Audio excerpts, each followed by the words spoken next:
পরিযায়ী শ্রমিক তাদের জন্য এই মমতা বন্দ্যোপাধ্যায় শ্রমশ্রী প্রকল্প চালু করেছেন। তিনি কি বলেছেন?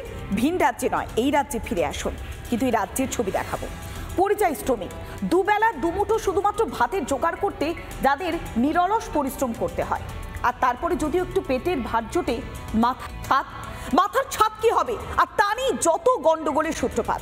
বারবার গাল ভরা প্রতিশ্রুতি দেয় প্রশাসন যে আবাস যোজনায় তারা বাড়ি পাবে, কিন্তু যখন এই বাঁশ আর মাটি দিয়ে তারা কোনো রকমের বাড়িটা বানায়, তখন মাথার উপরে ছাদ হিসেবে কি থাকে বলুন তো? বন্যার টানে সেই ত্রিপল। আর যখন আবাস যোজনার এত ভুরি ভুরি প্রতিশ্রুতি দেওয়া হয়, এই পরিযায়ী শ্রমিকরা যারা প্রকৃত দুর্গত, তারা কেন এখনো পর্যন্ত মাথার ছাদটুকু পেল না? একাধিক প্রশ্ন উঠলেও উত্তর অধরা।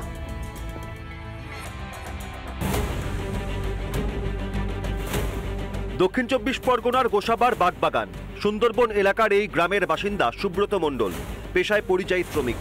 নদীর পাড়ে তার কুড়ে ঘর, সেখানেই 7 জনের সংসার।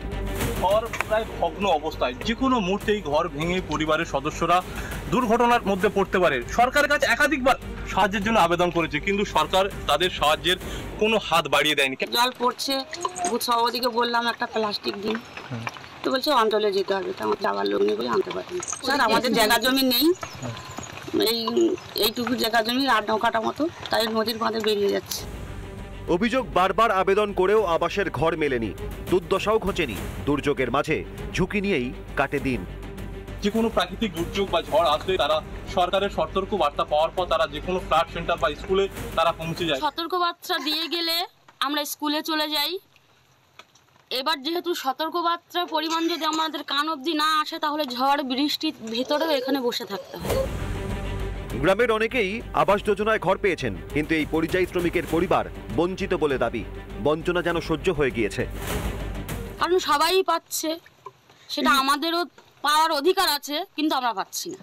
এতগুলো মানুষের কাছে পায়ে ধরা, এগুলো আমরা চাইছি না কারোর পায়ে ধরতে। সরকার থেকে ঘরের ব্যবস্থা করা হয়নি, এটা আমি মানতে রাজি না। আপনারা জানেন অলরেডি আবাসের টাকা এই নরেন্দ্র মোদী সরকার অলরেডি বন্ধ করে দিয়েছে। প্রত্যন্ত এলাকায় একজন মানুষ যে পরিযায়ী শ্রমিক, তার ঘরটা পর্যন্ত দেয়নি, অথচ মুখ্যমন্ত্রী বলছেন 100% কাজ হয়েছে। আর আপনি এলাকায় ঘুরে দেখুন, যারা তৃণমূল করে তারা কোটি কোটি টাকার মালিক হয়ে গেছে। এই সাধারণ মানুষের সুযোগ সুবিধা থেকে কাটমানি। সুন্দরবনের শক্তিদ্বীপ নিয়ে গোসাবা। অভিযোগ, বন্যায় এই মণ্ডল পরিবারের জমি ভেসে গিয়েছে। এই পরিবারের কাছে উন্নয়নের জোয়ার আসেনি। এই রাজ্যে কোনো কাজ নেই, তারা ভিন রাজ্যে চলে গেছে কাজের জন্য, কিন্তু সরকার তাদের দিকে একবারও ফিরে তাকায়নি। কবে সরকারের নজর এই বাড়ির দিকে পড়বে, সেদিকে তাকিয়ে রয়েছে গোটা পরিবার। দক্ষিণ 24 পরগনা জেলার গোসাবা থেকে রঞ্জিত সর্দার, রিপাবলিক বাংলা।